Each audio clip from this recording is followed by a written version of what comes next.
All right, so we're back again, or Tony's back, I'm up here for the first time. And we're gonna have Claire and Tony show? Yeah, the Claire and Tony show, so get ready for it. I'm just up here to facilitate discussion. So Tony, I wanna get started with something that was mentioned way at the beginning, which is the wampum belts. Can you tell us a little bit about what wampum belts are? I'll start with that question. What do you mean?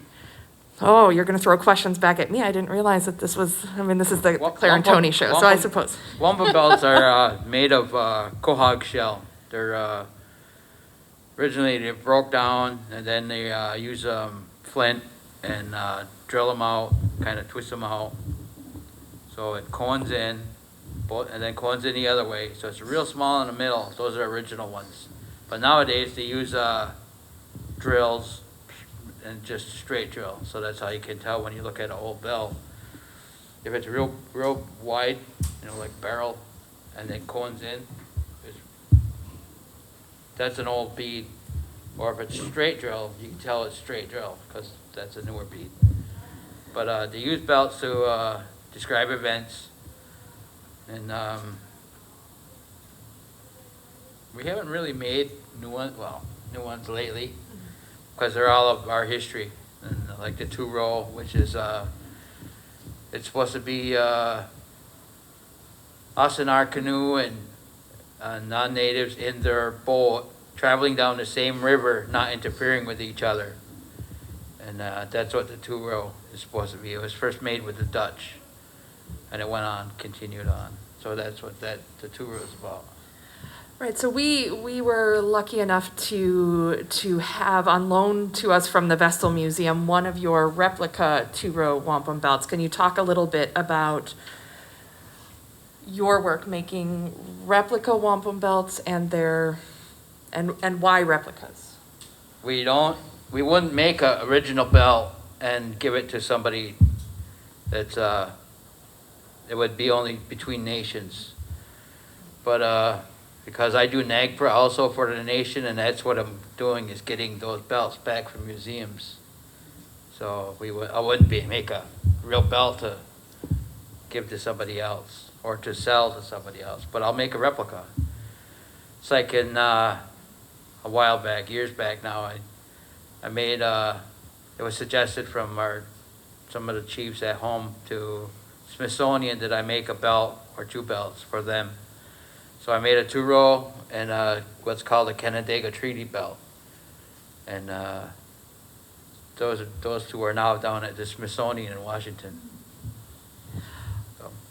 Are there any specific differences between let me say it this way, in terms of materials, replica belts there's a significant difference. Do you want to speak about?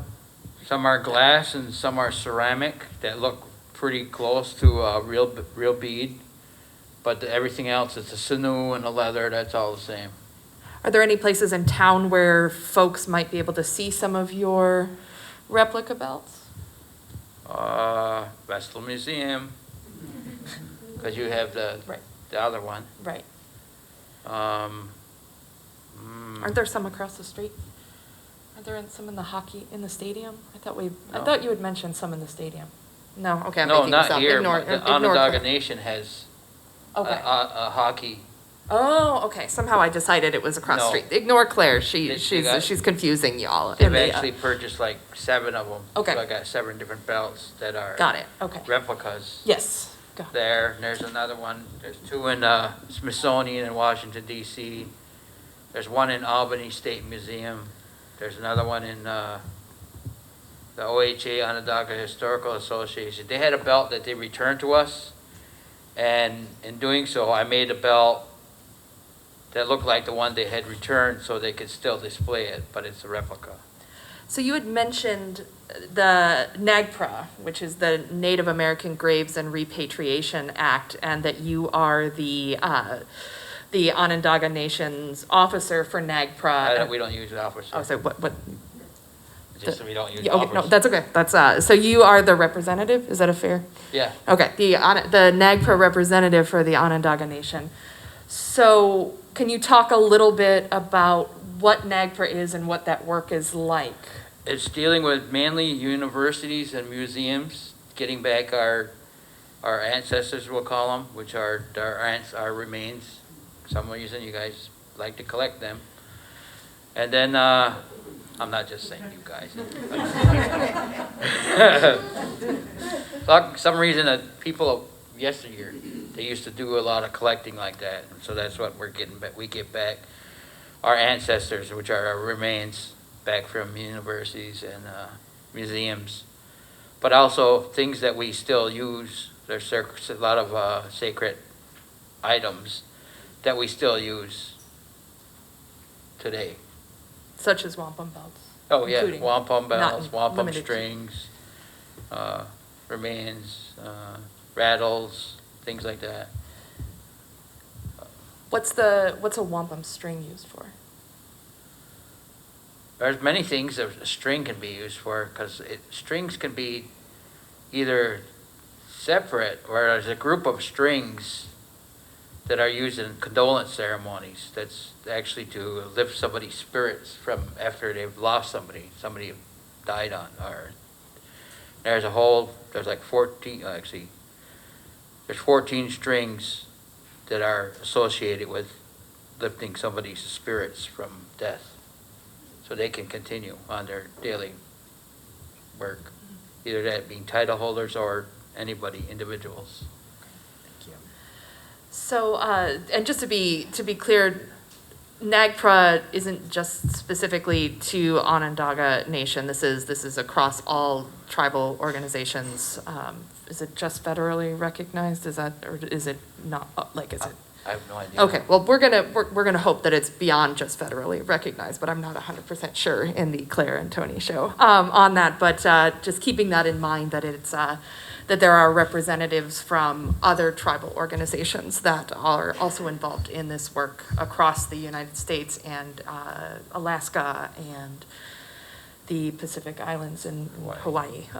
So that's NAGPRA, but there's also Section 106. Yeah, Talk Section about that. 106 is called Federal Law, Section 106, and that's whenever there's federal money involved in a project that's turning over soil in their Aboriginal territory, they have to contact whoever's in the area, so that if they come across a village site, burials, that we have to do a lot of stuff like that. Right. And that would, 106, and for the Onondaga Nation, I cover from Ogdensburg, which is up north, to the Chesapeake Bay in Maryland, at about a 40-mile wide area. That's for the Onondaga Nation. But I also cover from some of Pennsylvania, some of Ohio, some of Michigan. So And you have to be on site quite a bit. We talked on the phone the other day, and you were. I was out in Bowensville, yeah. With With PAF, Public Archaeology. They're out there in Bowensville. Okay. There's a village site that was actually found years ago in the 80s, and now they're trying to put a housing development on 110 acres, and that village's site is like right in the middle. And they haven't found a burial in that area, so that's the kind of iffy part, that there could be a burial somewhere. They got power lines going through and gas line going through, but housing is not going to be there, but everywhere else. So hopefully we don't find them, Right. but because there's other things that have happened, that another site that I got word on, because they had found remains in a basement that this guy was renovating his house, and he was trying to clean it out. And they come across bones, so they had to call a coroner, state police were there. I wasn't there, but I got the call, and they ended up being from, it was an addition to a house in the 30s, but they had, the soil that was there was taken from a gravel pit that actually had remains taken from way before. So that's how we're figuring that those remains got there, because it was only partial, it wasn't a whole skeleton. Right. And when Nina was talking earlier about the work here on this site in this building that we're sitting in, were you involved in the Section 106 project on that? And Yep. if you were, do you want to talk a little bit? It was- Whatever you yep. feel. Just a little bit, because Okay. they found a longhouse, and they were over there, and they found some remains, and we gathered those that were accidentally pulled from the ground, were put back in later, after the project was done, and some others were just avoided where they were. Like some of their little islands where they got a light post on, so they didn't have to pull them out of the ground. You willing to take some questions from the audience? Sure. All right. Does I anyone? actually like the questions from the audience better. Better than from Claire. So please give Tony a break. And I'm happy to get up and bring the microphone to you if you have a question. I see one back there, so just one moment. Thanks.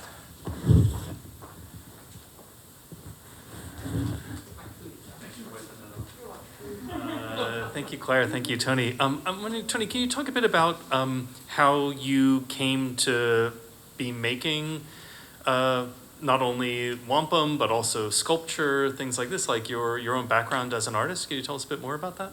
Yeah, I did all drawings and stuff through grade school, dinosaurs and things like that. And kept doing drawings, and then I was doing pencil, pen and ink, then acrylic, then watercolor, then went to college, majored in art in high school, and went to college and did ceramics. And in high school we had a wide variety of things we did. We did jewelry, we did claymation, we did printmaking, etching, and photography. And so we did a wide variety of things where I went to school. And went to college, did a lot of things again, and got out, and I was doing a lot of drawings of wherever I was. Like, this would be a nice drawing because you got depth, distance, people, doing all that. And so then I started getting busy with the longhouse, and I would be doing drawings of sitting in a longhouse, all the people and stuff like that.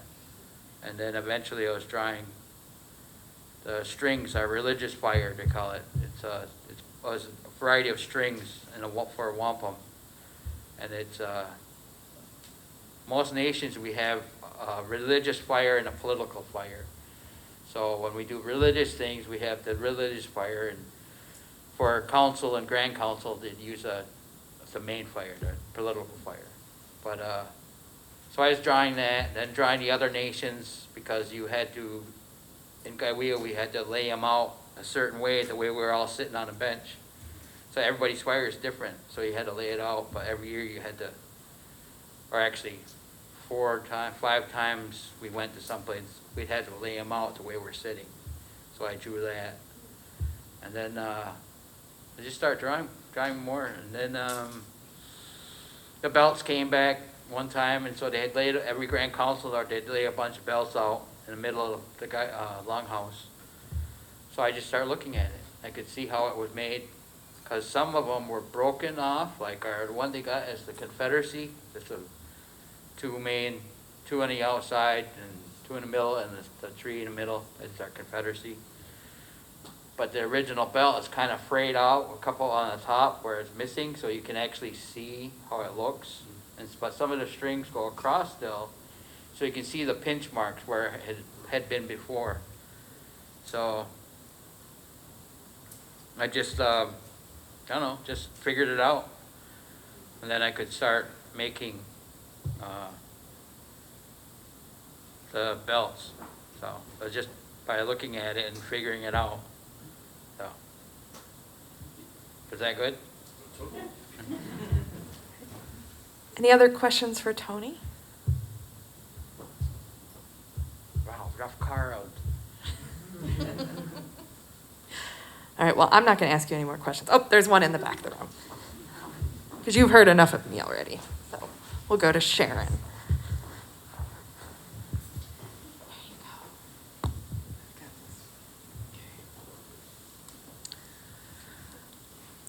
The question that I have really is, how do you live with the rage? Huh? How do you live with the rage?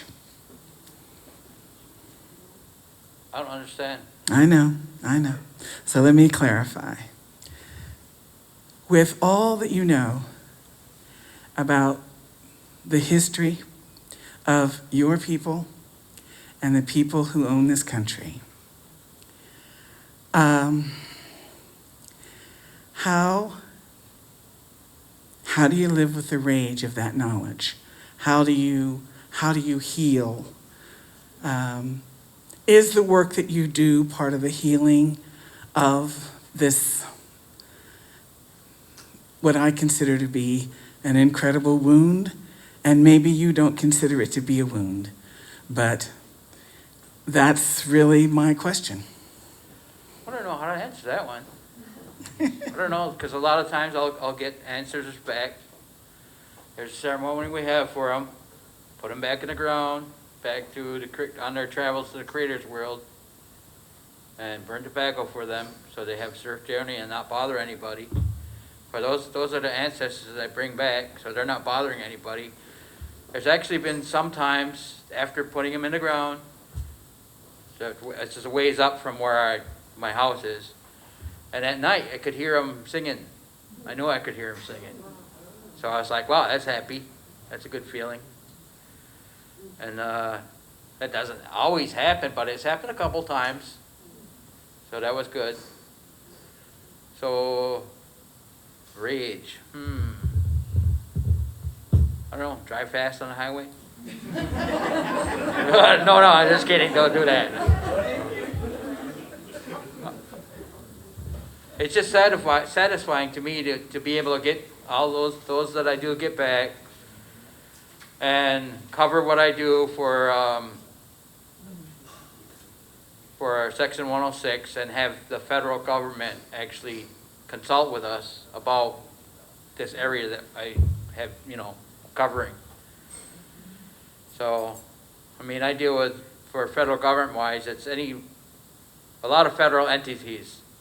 United States Department of Agriculture, USDA, Federal Highway, FCC, Federal Communications Commission, sometimes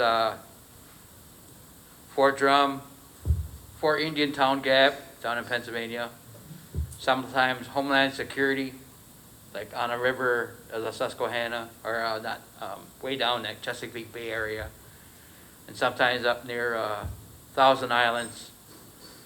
So dealing with all these entities that would notify you and tell you, oh, we have a project coming up, that's pretty good, I think. So it doesn't really have rage. And then dealing with all these universities that also have projects, and we all work together, or a lot of us, we do. There are some I don't, and I'm surprised I don't, but I'm not going to tell you who they are. I've got one more question. Okay, thank you. My question is kind of along the lines of Sharon's. How do you feel about the, still going on, I believe, at least it was in the last few years, like say, I think the total arrogance and disrespect of, say, the Clinton Regatta, the canoe race, the annual, I don't understand that. How can there still be such arrogance to even have something like that? I just can't let those things bother me. People will do as people are, and it's good that you have people that are with a good heart and a good mind, and will help everybody out or anybody out rather than be negative, be positive. So I can't weigh on things like that because some people, they run their own life, they're in a group or whatever, but you can't let those things bother you. You got to keep the straight and keep going your path straight. Well, thank you so much, Tony. Let's give Tony a round of applause. That's for you, not for me.